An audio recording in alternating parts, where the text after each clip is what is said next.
Bonjour à toutes et à tous et bienvenue sur un nouvel épisode du podcast de Senpai, la chaîne qui décrypte le monde du logiciel SaaS et de l'écosystème startup français. Aujourd'hui, j'ai la chance de recevoir Ulule, la plateforme de financement participatif française.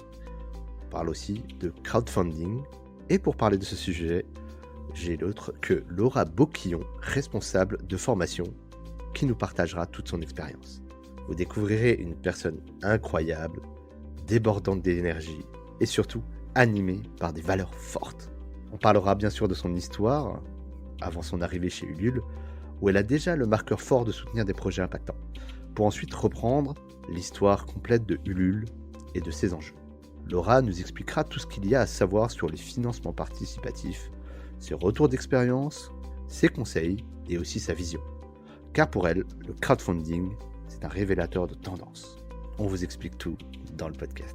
Restez bien attentifs jusqu'à la fin car Laura nous partage les tendances, justement, qui selon elle vont porter les projets futurs dans les prochaines années et les nouveautés Ulule 2022. C'est une exclue sur le podcast Senpai. On est vraiment content que Laura nous ait partagé ça. Avant de vous laisser avec Laura Boquillon, merci à toutes les personnes qui nous écoutent et qui partageront ce podcast.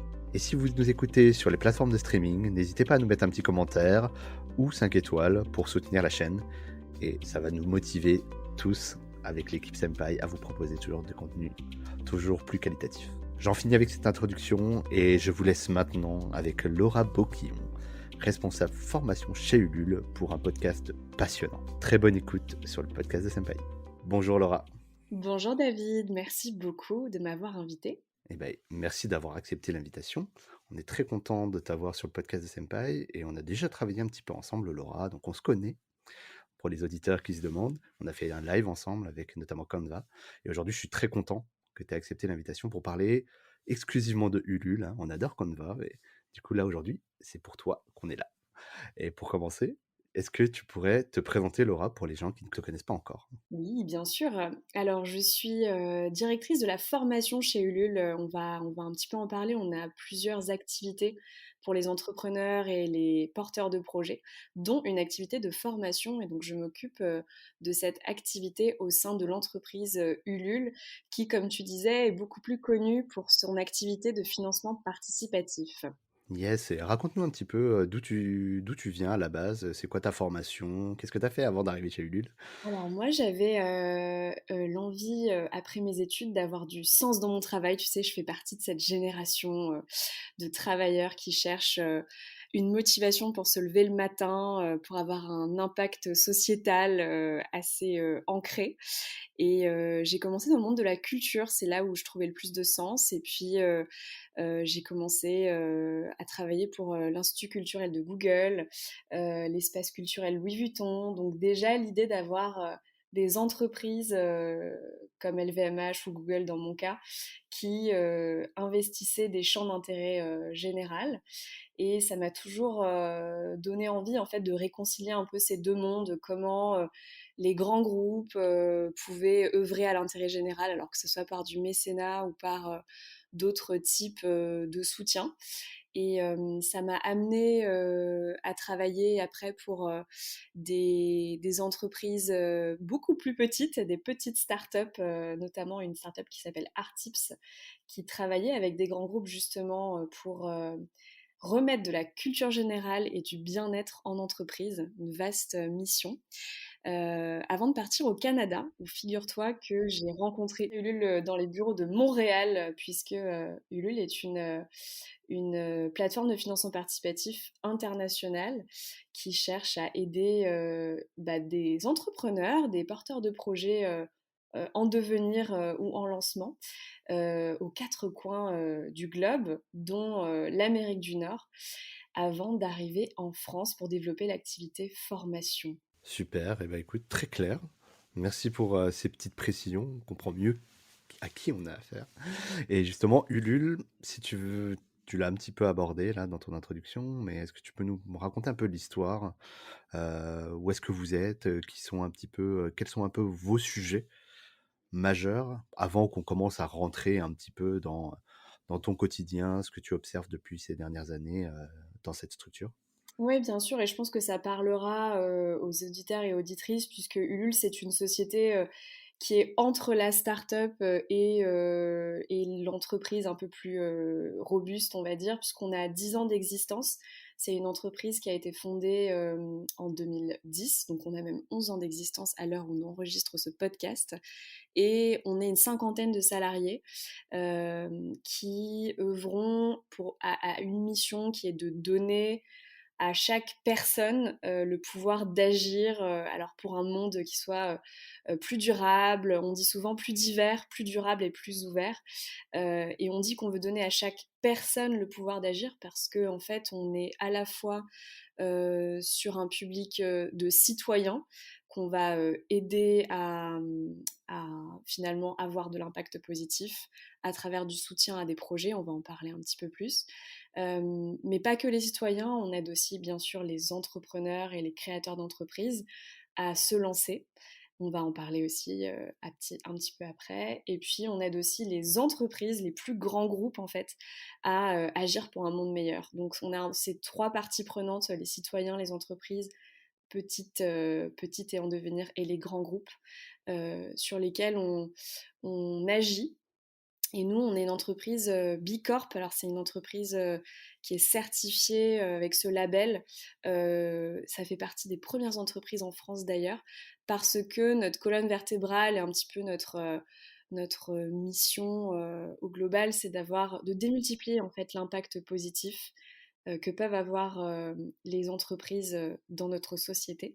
Et donc, nous-mêmes, D'accord. Excuse-moi, Laura, Bicorp, qu'est-ce que c'est exactement pour les auditeurs qui connaissent pas forcément? alors ouais, effectivement, parce que le label Bicorp c'est un label qui existe depuis 2006, mais qui est arrivé en France et qui est de plus en plus connu seulement ces dernières années. Et alors je vous recommande, si vous êtes une société à but lucratif, de regarder ce que c'est que la certification Bicorp, puisque c'est une certification indépendante qui est en fait qui vous permet de gratuitement faire un audit de vos pratiques en termes de gouvernance, de fournisseurs, d'impact environnemental et sociétal. Cet audit vous remplissez un questionnaire gratuit en ligne et ça vous donne un nombre de points. Et si vous avez le bon nombre de points, vous pouvez ensuite vous achetez la certification en fonction de votre chiffre d'affaires. Et en fait, c'est très drôle de voir qu'il y a autant des entreprises comme des grandes entreprises comme Vestiaire Collective, Nature et Découverte, Patagonia, etc., que des toutes petites TPE, même des personnes en auto-entreprise, en fait, en entreprise individuelle, qui passent cette certification, d'une part pour avoir un label et donc un signal à l'externe de ces bonnes pratiques environnementales et sociétales, mais d'autre part parce qu'on rejoint un réseau d'environ 600 entreprises en Europe et beaucoup plus dans le monde, pour pouvoir s'entraider. Et nous, on le voit au quotidien chez Ulule en étant Bicorp, et d'ailleurs une entreprise pionnière du mouvement Bicorp, à quel point ça facilite nos partenariats, nos prises de contact et que c'est un vrai écosystème qui s'entraide. Donc je recommande aux auditeurs et auditrices d'aller regarder. C'est des critères assez exigeants, mais ce qui fait que quand on rentre dans ce réseau, on est sûr de parler à un écosystème qui Aux soit valeurs communes. solide. Exactement. D'accord. Bah, on mettra toutes les informations dans la description du podcast. Merci pour cette introduction. Alors, je t'ai coupé. Du coup, je sais plus ce que tu disais exactement. Mais voilà, on était sur la présentation des valeurs du LUL, de vos objectifs, justement, au travers de l'action. Oui, bah, concrètement, après, quand on dit qu'on veut aider, ça c'est un petit peu notre mantra, si tu veux, aider toute personne à agir pour un monde plus durable. Concrètement, on a trois grandes activités qui sont donc la formation, le financement participatif et la distribution. Et l'activité historique est en effet l'activité du financement participatif, qu'on appelle en anglais crowdfunding. Et les 2 autres activités que je vous ai citées, donc la formation et la distribution de produits, sont toutes nouvelles. Et donc je serais ravie de vous expliquer un petit peu les coulisses de ce qu'on a mis en place chez Ulule, parce que c'est un bon cas d'école selon moi de comment on peut diversifier ses activités pour une PME comme la nôtre. Super. Eh ben écoute, transition toute trouvée, Laura. On va revenir peut-être sur les basiques, si tu veux bien, sur qu'est-ce que le crowdfunding, parce que c'est quand même un mot qui déjà de nature est un peu difficile à prononcer, hein. Blague à part, est-ce que tu peux nous définir ce que c'est basiquement le financement participatif? Tout à fait. On pourra dire financement participatif pour éviter la prononciation un peu. Je suis bien d'accord avec toi, mais en tout cas, crowd, la foule, et funding, le financement. Donc, c'est vrai que par le mot en anglais, on comprend déjà un petit peu que c'est une façon de financer un projet par la foule, donc par le grand public. Et alors, le crowdfunding a émergé dans les années 2010, où l'idée était de donner une façon alternative à des entreprises ou à des projets de se financer, alternative aux banques typiquement ou aux subventions, et d'aller faire appel au grand public pour collecter des fonds en ligne. Et depuis, c'est devenu une tendance majeure pour l'entrepreneuriat ou pour les projets culturels. Je pense à des projets d'édition, des projets de jeux, des festivals, et aussi pour les projets associatifs. Et donc sur ces 3 grands types de projets, donc entrepreneuriaux, culturels et associatifs, on aide les porteurs de projets à trouver ces financements-là. Alors concrètement, on décide d'une somme à collecter avec un objectif. On met en ligne une page présentant la campagne de financement participatif, le projet à financer, et on choisit des contreparties, en contrepartie desquelles on va donner, en contrepartie de l'argent qu'on donne quand on est contributeur, on reçoit un objet ou une récompense. Alors ça peut être symbolique ou ça peut être très très concret. Et donc c'est pour ça qu'on a souvent des porteurs de projets qui utilisent le financement participatif pour faire des précommandes. C'est-à-dire qu'avant même de lancer un produit sur le marché, ou un service d'ailleurs, ils le précommandent, ils le mettent en pré-vente, si vous voulez, sur Ulule, pour avoir des commandes et remplir son carnet de commandes avant même de lancer sa production. Là, ça fait rêver, hein, David, quand on est entrepreneur, on veut chercher à C'est vrai. minimiser le risque.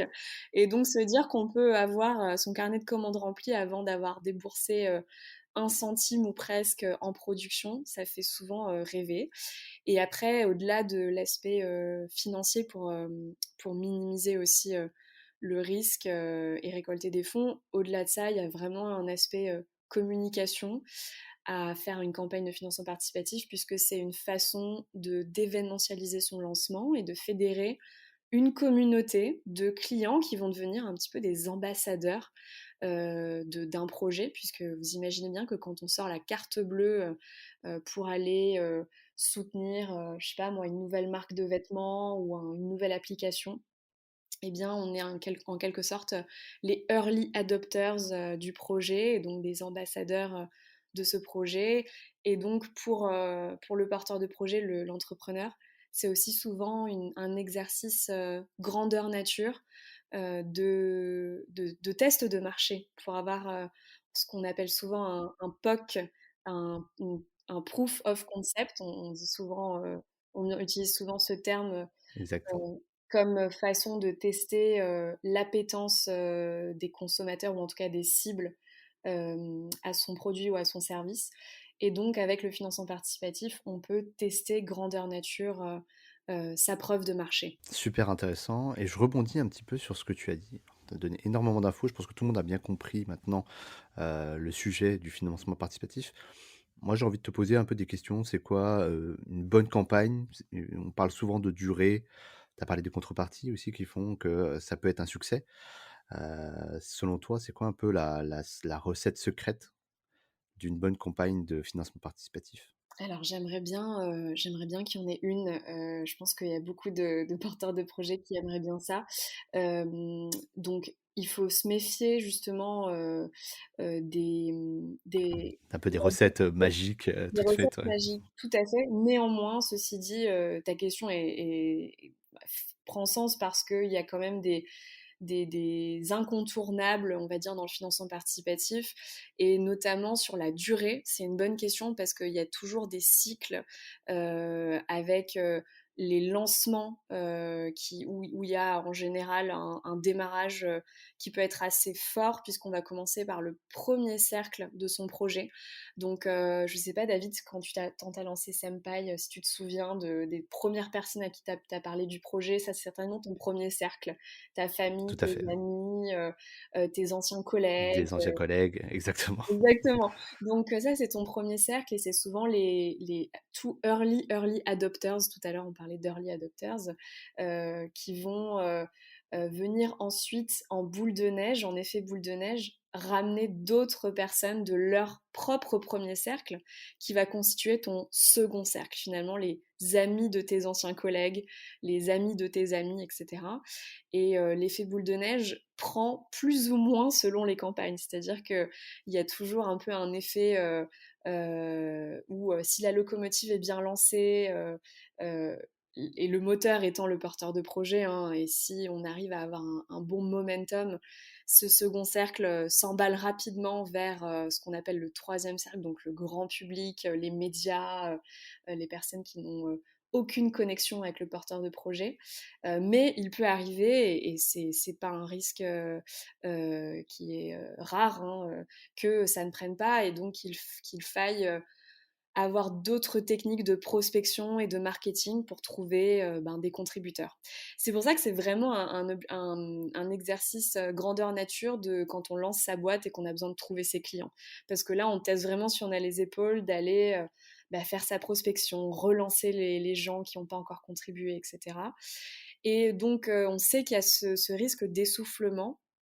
Et par contre, les derniers jours de campagne, alors tu sais bien hein, comment les êtres humains fonctionnent, ils Dès que c'est la procrastinent. fin, Ils il y a un effet procrastinent. de Donc en fait, on joue, si tu veux, sur cet effet d'échéance, de deadline, J-10 avant la fin, J-3, J-2, etc. Et on va euh, inclure ça dans notre plan de communication pour dire aux porteurs de projet d'en garder sous le pied jusqu'à la fin, de réserver des surprises à leurs contributeurs, de relancer la machine.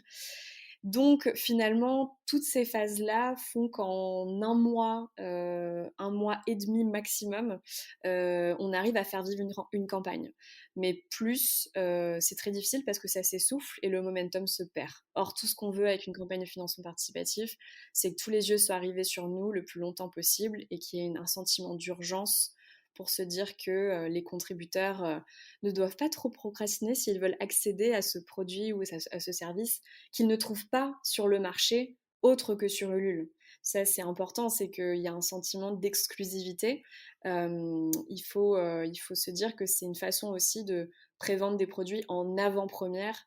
Et donc, voilà, pour le porteur de projet, c'est une façon de faire son test de marché. Mais pour le contributeur, c'est aussi une façon voilà, d'avoir des produits originaux, des services originaux et de participer à une histoire qui est plus grande que la leur.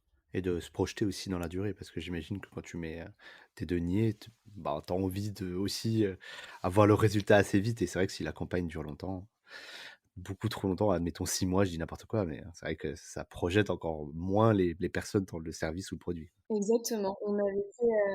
Et c'est tout à fait vrai, on avait fait une étude d'impact chez Ulule auprès de nos porteurs de projets, de nos contributeurs, pour un peu comprendre psychologiquement ce qui était à l'œuvre chez chacun d'entre eux. Et côté contributeur, effectivement, il y avait vraiment cette idée de faire un acte d'achat, certes, où tu attends ton colis après devant ta porte, mais il y a quand même ce côté vraiment faire partie de l'histoire du projet, un petit peu comme un cofondateur, si j'ose dire, du projet, et que Oui, c'est ça.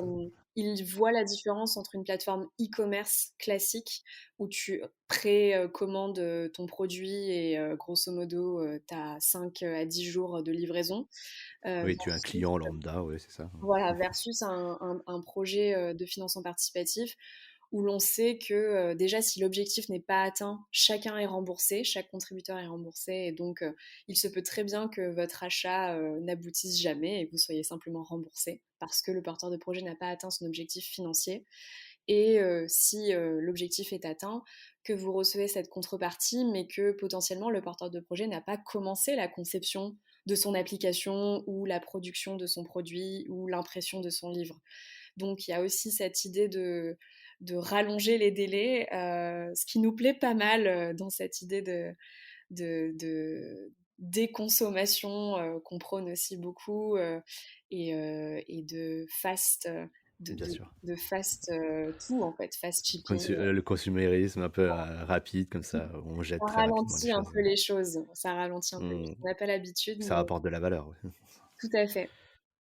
Et justement, pour peut-être clôturer sur l'histoire de durée, j'arrête de t'embêter avec ça, mais est-ce que tu sais, toi, d'expérience, s'il y a des moments où les campagnes fonctionnent un peu mieux, où il y a des moments dans l'année où ça fonctionne un peu moins bien, Ouais, peut-être pour avoir quelques grilles de lecture? tout à fait, bah, il y a vraiment une saisonnalité sur le crowdfunding pour le coup.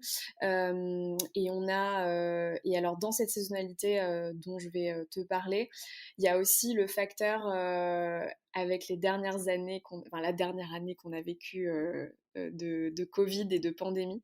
Il y a aussi une Je autre vois pas de quoi tu parles. saisonnalité. Je viens de me dire que j'ai dit des années, parce que oui, on peut dire que 2020 et 2021 étaient des années Covid.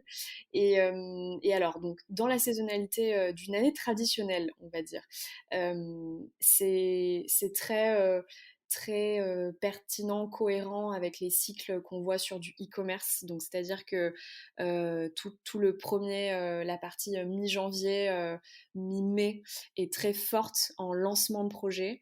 On a une moyenne de 2500 projets par mois sur Ulule qui vont vouloir lancer un projet dans ces grandes périodes de saisonnalité fortes. D'accord, c'est Euh, énorme.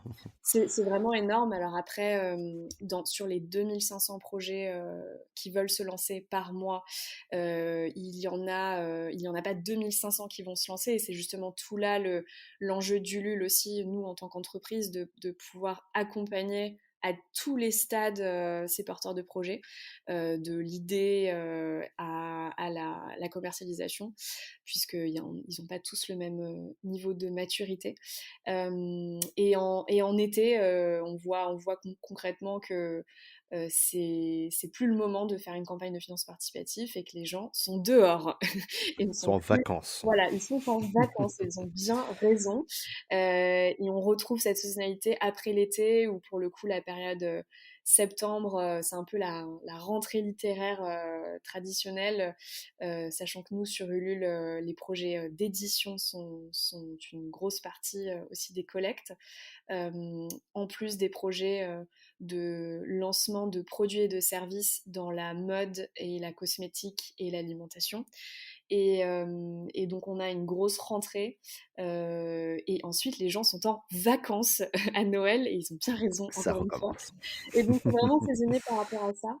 Et ce que je disais sur le Covid, c'est simplement qu'on a vraiment eu, nous en 2020, une année assez incroyable en fait, avec un nombre de projets qui a vraiment beaucoup, Ça a beaucoup explosé. augmenté. Ça a explosé en fait, d'une part côté entrepreneuriat parce que on a eu énormément de demandes de lancement de projets de personnes en reconversion qui s'ennuyaient en télétravail et qui voulaient chercher aussi du sens à leur métier, eux aussi. Il n'y Ça avait pas que reboucle un peu moi. avec ton histoire, j'ai l'impression, Voilà, il n'y Laura. avait pas que moi.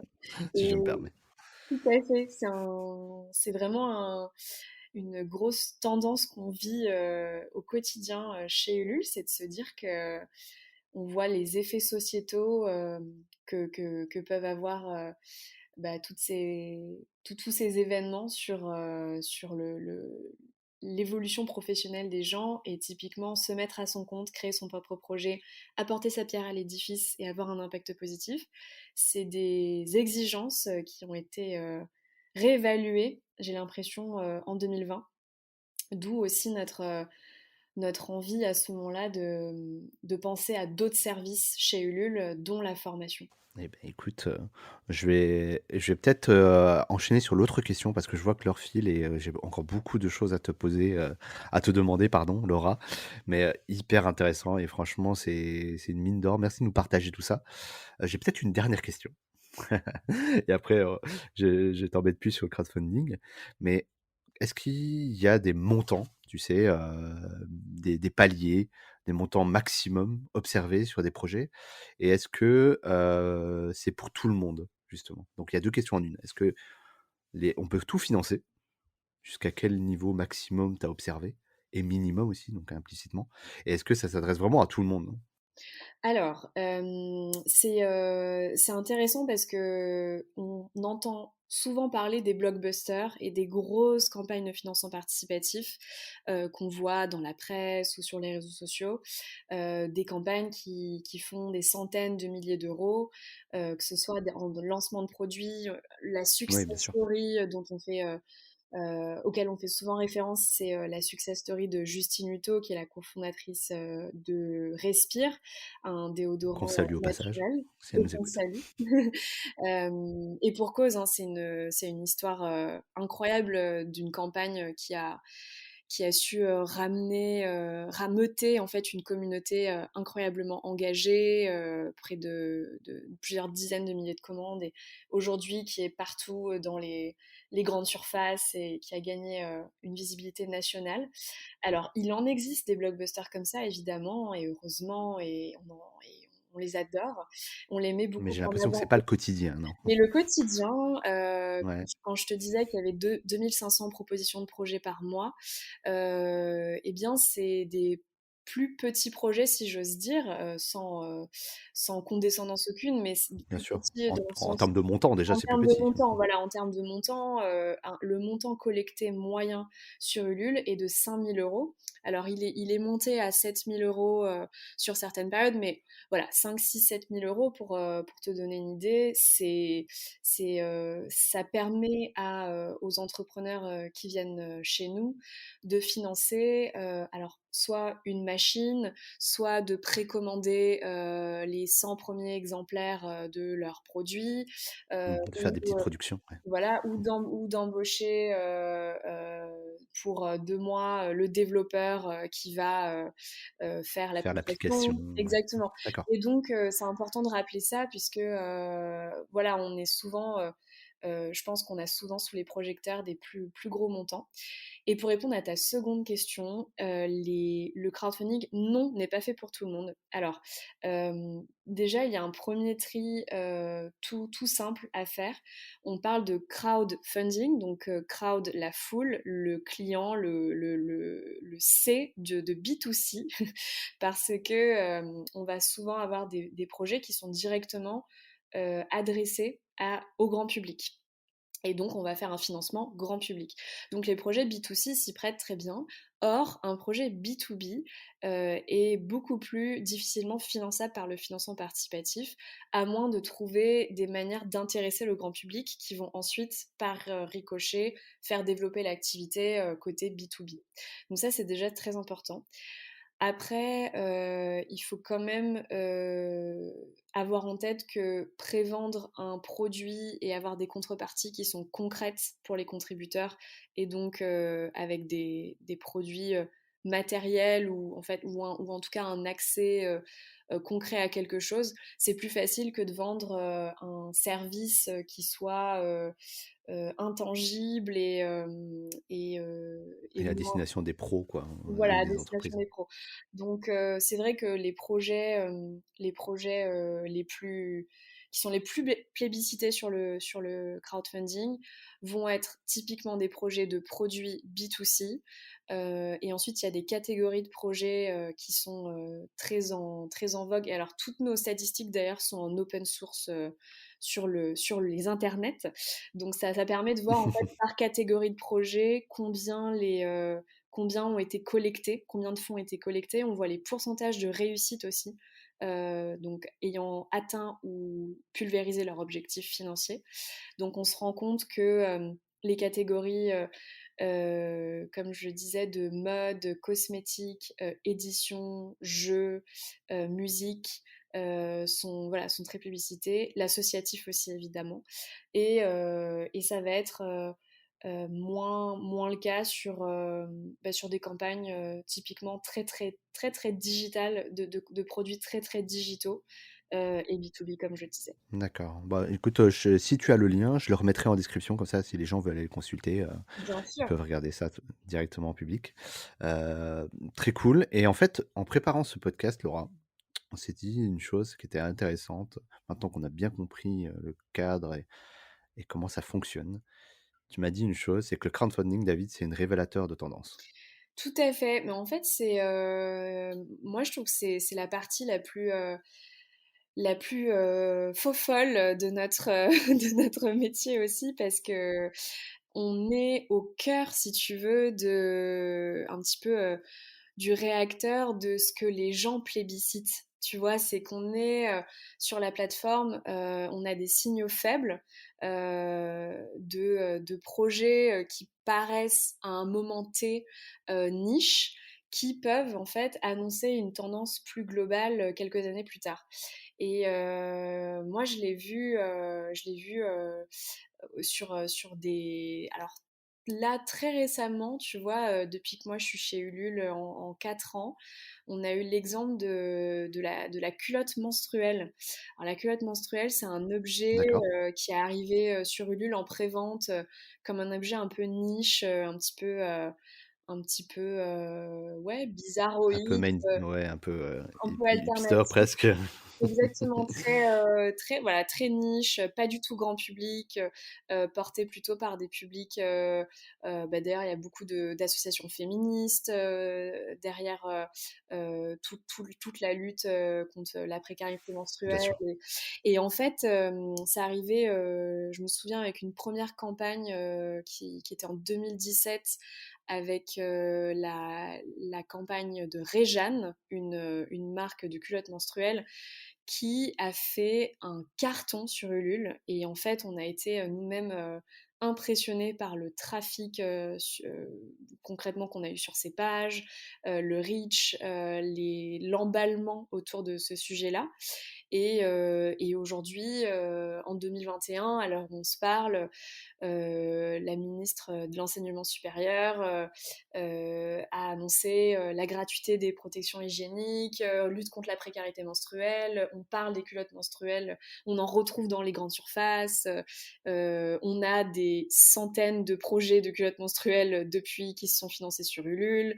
Donc c'est assez intéressant de voir que ce genre de projets qui puissent paraître niche, et alors on en a plein, on a sur la déconsommation, on a énormément de projets qui sont arrivés sur la lutte contre l'obsolescence programmée, notamment avec une grosse campagne de la marque Keep It, qui est une marque d'électroménager durable made in France, KI2PIT, qui a récolté 250 000 euros avec une bouilloire voilà, made in France, recyclable à l'infini. Ça a un petit peu emboîté le pas à plein d'autres projets d'autres types d'électroménagers qui luttent contre l'obsolescence programmée. Et donc vraiment, on voit que c'est un peu annonciateur de tendances plus grosses.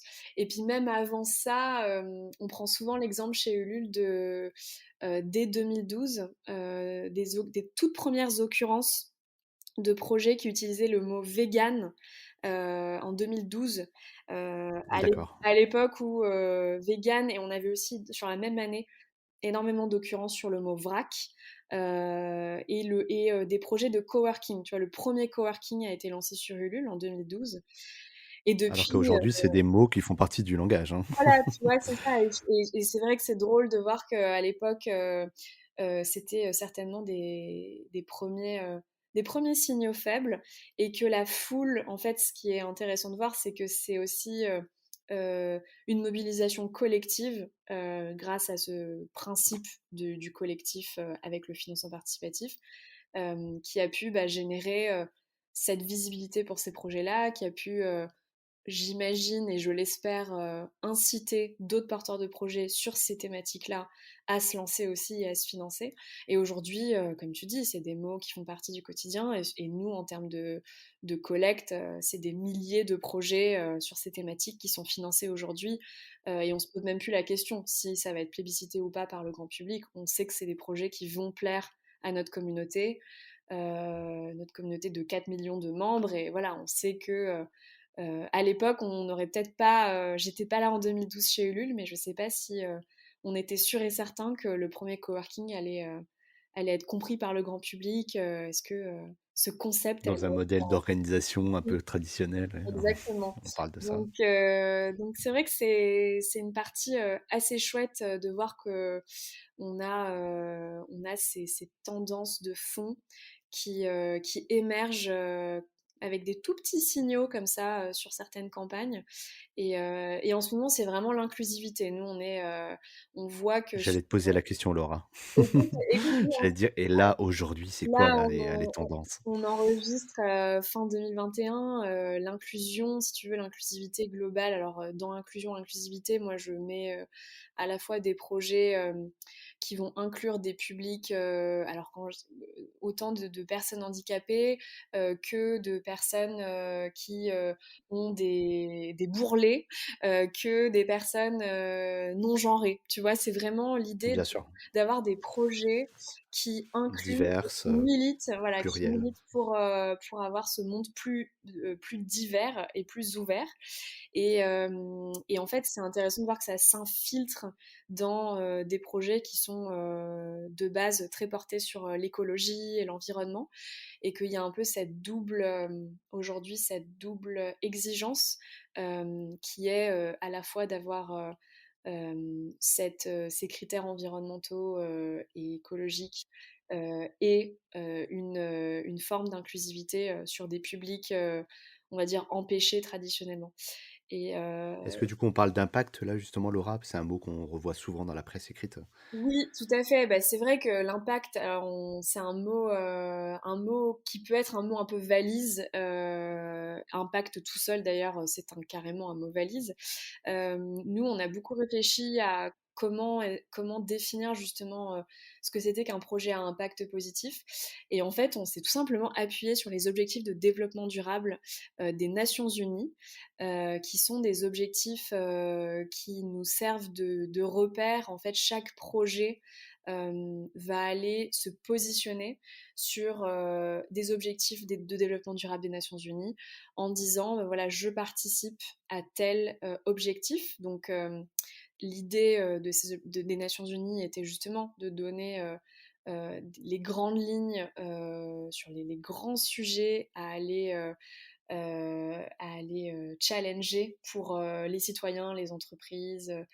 Donc, j'en donne quelques exemples. Il y a la lutte contre la pauvreté, il y a nettoyer nos océans, il y a autant des critères environnementaux que sociétaux. Et donc, on a vraiment pris ça comme repère, tout simplement. Nous n'avons pas réinventé la roue, au contraire, on s'est beaucoup appuyé sur ça. Et nous-mêmes, en tant qu'entreprise B Corp, qui est donc ce label qui a différents piliers d'impact positif, dont des piliers environnementaux et sociétaux. On sait qu'on se posait même pas la question de est-ce qu'il faut euh, inclure l'un ou l'autre, et on sait que l'un ne va pas sans l'autre. Donc voilà, on utilise ces repères-là pour que nos contributeurs et la communauté Ulule y voient plus clair dans qu'est-ce qu'est un projet à impact positif. Super intéressant, Laura. Et justement, pour rebondir sur une actualité, donc on enregistre le 1er décembre aujourd'hui.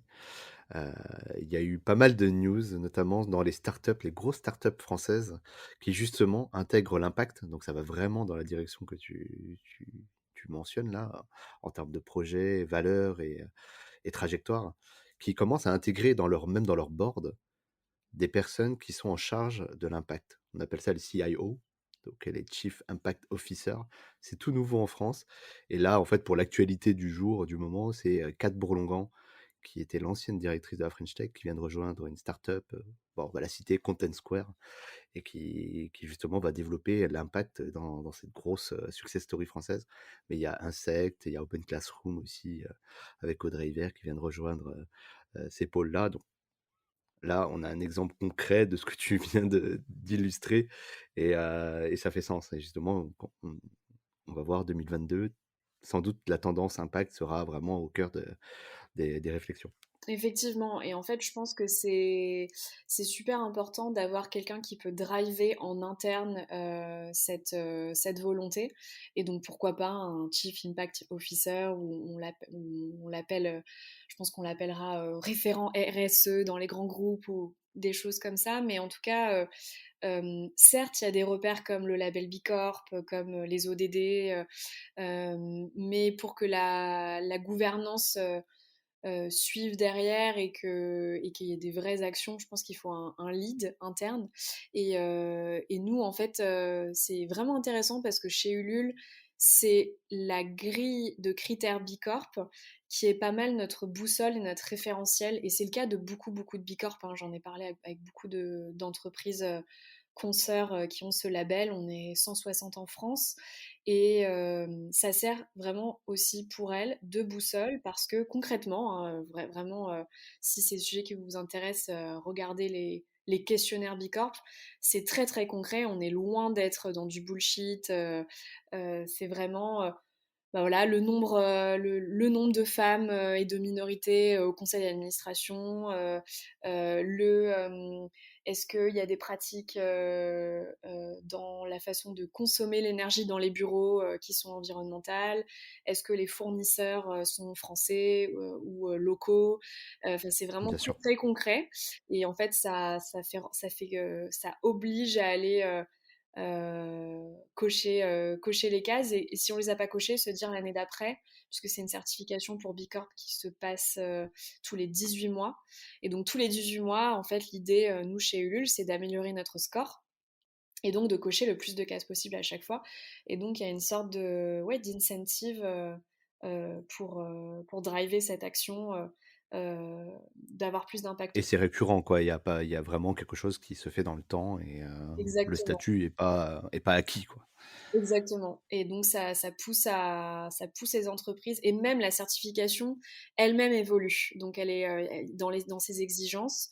Donc oui, ça challenge vraiment les entreprises. Donc ça ne m'étonne pas qu'il y ait des entreprises qui doivent se doter d'un lead interne pour toutes ces actions-là.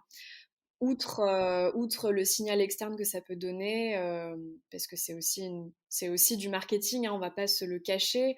Il y a énormément d'entreprises qui prennent le virage de l'impact aussi parce que ça fait joli pour la marque employeur aussi, parce qu'on sait que les millennials qui recherchent du travail vont être sensibles à ça. Mais du coup, c'est d'autant plus important d'avoir des vraies certifications, des vrais outils, des vrais repères, bah, pour que ce soit pas du greenwashing et qu'on s'assure que les personnes qui rejoignent ces intentions-là aient des vraies actions derrière. Bien sûr, ça soit exactement, c'est le terme que j'allais dire, hein. Faut qu'il soit vraiment dans l'action, quoi. Enfin, super intéressant du coup Laura, merci d'avoir partagé ça, c'est vraiment dans l'air du temps et on sent vraiment qu'il y a une effervescence autour de ce sujet-là et bah, si tu me permets, je vais partir sur, quelque chose que tu as évoqué au tout début du podcast. C'est, un peu les orientations nouvelles chez Ulule, pour revenir au sujet d'Ulule, sur notamment la formation. Donc Oui, là, donc que tu leads là aujourd'hui, est-ce que tu peux nous en parler un petit peu? oui, bien sûr. Bah, je trouve intéressant de t'en parler, pas qu'à titre de représentant du HUL, mais aussi en tant qu'employé d'une entreprise qui a cherché à intraprendre un petit peu et créer des nouveaux services. Parce qu'en fait, ce qui s'est passé chez Ulule, c'est que quand on a vu le nombre croissant de personnes, notamment en reconversion et en besoin de d'apporter leur pierre à l'édifice, et de potentiellement se mettre à leur compte, on a décidé d'opérer une diversification et donc d'ajouter une corde à notre arc, si je puis dire, outre le crowdfunding, de se dire qu'on pouvait aussi inventer des formations qui puissent aider toutes ces personnes en lancement d'entreprise ou en tout cas en réflexion de lancement d'entreprise. Et on savait chez Ulule que on avait historiquement toujours accompagné les porteurs de projets, donc depuis le début, depuis 2010.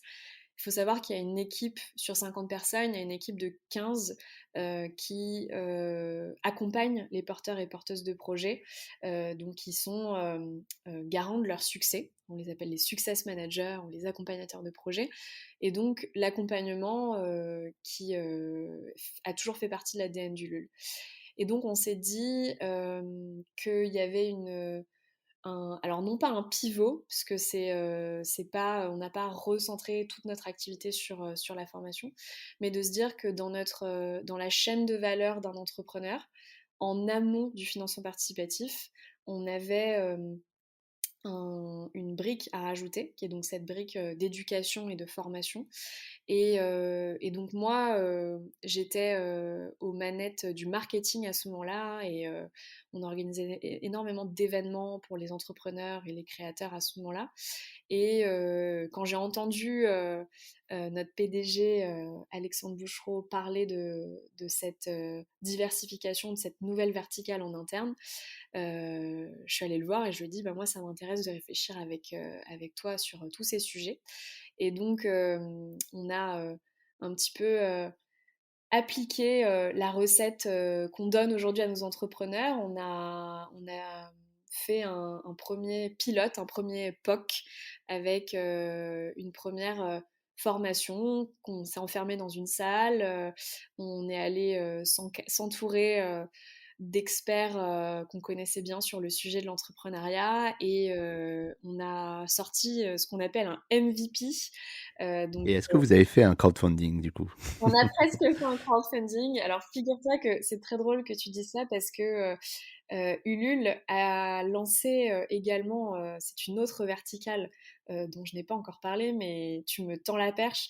On a lancé un magazine en collaboration avec le groupe de presse Sopress. Et, euh, D'accord, et en fait, exclu du coup, en fait, l'idée, c'était d'avoir un média sur l'impact positif. Donc, on a eu cette idée aussi de diversification et d'une nouvelle verticale. Et donc, en effet, on s'est dit, bah, quoi de mieux pour tester l'appétence et pour savoir si les gens en ont besoin que de faire un crowdfunding. Et donc, nous avons fait une campagne de crowdfunding pour le premier lancement du magazine et une seconde pour la seconde saison. Et donc là, on en est à la troisième saison du magazine qui cartonne d'ailleurs. Mais donc oui, on applique souvent nos propres recettes. Et super. là, on n'est pas allé jusqu'à faire un crowdfunding pour les formations. Par contre, on a vraiment fait bah voilà, ce qu'on appelle un MVP, un Minimum Viable Product, qui est la plus petite version, la plus simplifiée du produit, donc d'une première formation. On l'a quand même annoncé en pré-vente, effectivement, donc comme quoi on ne se refait pas, on a quand même fait une pré-vente. Et On puis, tombe pas très loin. en fait, je t'avoue que c'était assez fou parce qu'on a eu je me rappelle encore avoir 300, tu sais, j'avais mis mon calendrier, les gens pouvaient réserver mon calendrier pour un D'accord. appel téléphonique pour avoir plus d'informations sur la formation. Et je me rappelle encore, on a fait ça bien sûr la veille de Noël, tu vois, un truc sympa avant de partir en vacances. Et puis on a été inondés, enfin j'ai été inondée, et donc c'est là que on a su qu'on avait quelque chose et que notre POC Super. était pas mal en bonne voie. On a attendu évidemment la première cohorte d'entrepreneurs pour s'assurer qu'on avait un taux de satisfaction qui était, on a eu un taux de satisfaction à 9 sur 10, enfin c'était génial. Et donc c'est vraiment la recette qu'on donne aujourd'hui aux entrepreneurs de nos formations, c'est-à-dire arrêter de penser qu'il faut la version la plus parfaite possible avant de se lancer, minimiser les risques, hein, pas trop prendre et l'investissement de départ, pour pas prendre trop voilà, d'énergie ou de financement sur le sujet, et écouter le terrain et écouter les retours des cibles pour voir comment ensuite ajuster et itérer par rapport à ça. Et donc on était vraiment dans un test and learn, et on l'est toujours d'ailleurs, dans du test and learn permanent. Et donc, c'est assez chouette de voir que, en fait, dans une boîte qui prône, pour moi, personnellement, en tant qu'employée, là, je prends plus ma casquette, moi, de Laura, en tant que professionnelle dans une entreprise. En fait, je trouve ça chouette qu'il y ait une boîte qui prône de passer à l'action et d'entreprendre, qui sache aussi faire ça en interne et qui puisse se dire on est à l'écoute des besoins de nos clients, on va tenter une nouvelle activité, on va intraprendre quelque chose, on va pas avoir peur d'inventer un nouveau service. Et par contre, on va être en test and learn permanent pour itérer et faire un produit qui euh, tendra à être de plus en plus parfait, mais c'est ok s'il n'est pas parfait dès le départ.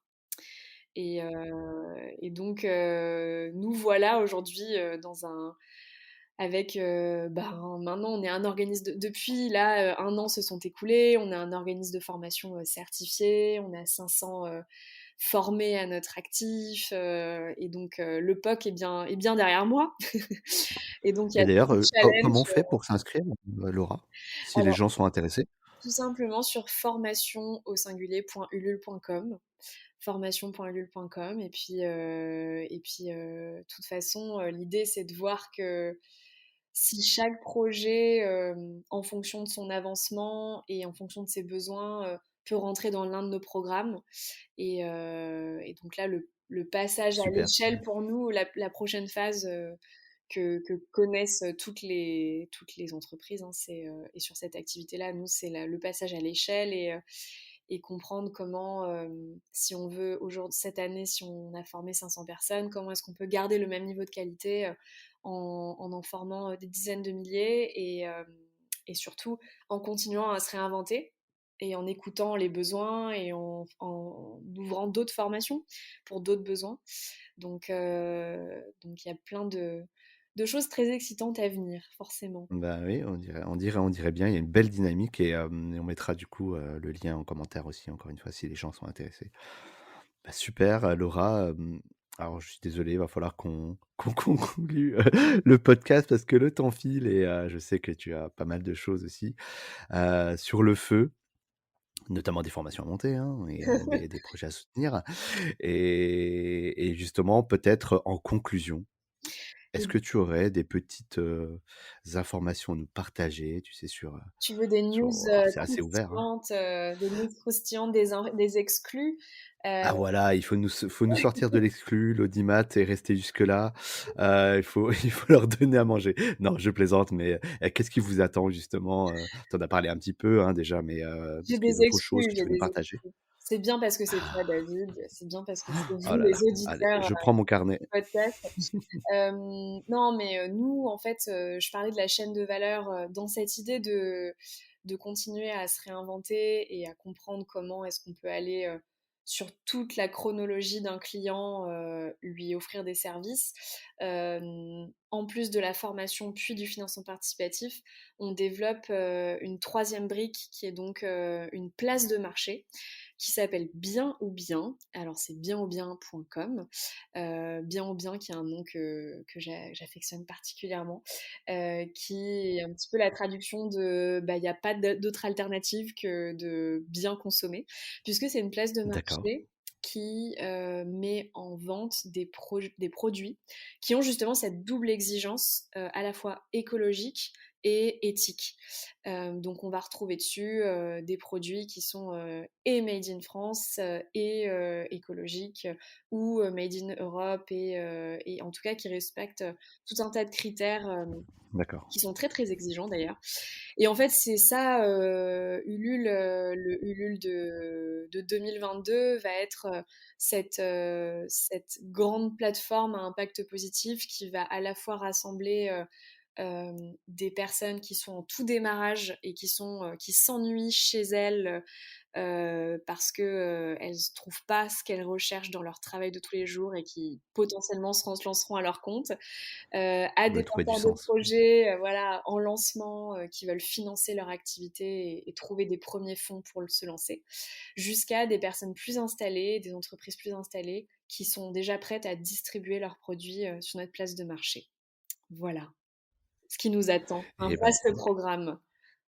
Et ça, c'est prévu pour quand? Dis-moi, Laura. Eh bien, la plateforme a été pré-lancée sur bienenbien.com, donc je vous invite à aller On voir. peut y accéder déjà. Vous pouvez déjà y accéder. Mais on est toujours en phase de lancement parce qu'il y a déjà, quand on fait une place de marché, il y a une grande exigence de continuer à avoir un catalogue de produits de plus en plus grand. Et donc, on fait un travail de sourcing très important. Et puis, parce que, je ne vais pas tout vous dévoiler, mais on sait qu'il y a plein d'évolutions à faire. Et dans tout ça, les grands groupes, les entreprises sont nos partenaires de choix. Et on sait que tu parlais de Chief Impact Officer tout à l'heure. On sait qu'il y a un tournant de grands groupes ou de plus grosses boîtes qui prennent conscience que en fait c'est plus un nice to have que de penser à la RSE, l'impact positif. On sait que c'est un must have et que faire du business aujourd'hui en 2021 et encore plus en 2022, ça passera pas sans penser à l'impact positif. Et du coup, on a vraiment aussi à cœur d'ouvrir un maximum de programmes pour les grands groupes, pour qu'elles aient aussi des solutions avec Ulule pour prendre ce virage, voilà, de l'impact positif. Ah bah, super Laura, merci beaucoup, beaucoup de nous avoir partagé cette exclusivité et on ira bien sûr regarder de plus près bien cette marketplace très prometteuse pour l'année prochaine. Et Laura, je vais te poser la question pour les gens qui nous écoutent encore ici, qui voudraient se lancer, qui sont pas forcément légitimes encore. C'est quoi le message que tu veux leur transmettre? Je leur dirais, il n'y a jamais de bon moment. Il y a toujours des bonnes excuses pour repeaufiner son prototype, relire sa landing page, penser que finalement on aurait dû mettre du rose au lieu du vert, changer la virgule là. Et en fait, le mieux est l'ennemi du bien. Et je pense qu'il faut savoir être dans la pertinence et dans une sorte de rigueur sans être dans le perfectionnisme parce que sinon ça fait freiner des cas de fer et ça vous coupe un peu les ailes. Et donc inspirez-vous, c'est pour ça que j'ai voulu vous raconter l'histoire des formations chez Ulule parce que c'était une façon de se lancer avec un premier pilote, ce MVP, ce produit pas vraiment parfait, qui vous plaira pas forcément à 100% dès le départ, mais qui aura le mérite de vous faire passer à l'action et de vous donner des premiers feedbacks très très précieux pour aller confronter vos hypothèses et faire sortir votre projet de votre tête. Eh bah, dis donc, quel mot de la fin, Laura. On ne pouvait pas mieux conclure ce podcast. Et bah, écoute, merci beaucoup. Merci pour tout. On a un peu plus de 55 minutes là d'enregistrement et je pense que, waouh, tu nous as donné une bonne dose d'énergie là et de positivité. En tout cas, je suis très content de t'avoir reçu, Laura, et merci encore pour tout ce partage. Merci à toi David et ouais, je vous envoie plein d'ondes positives. Écoute, très cool.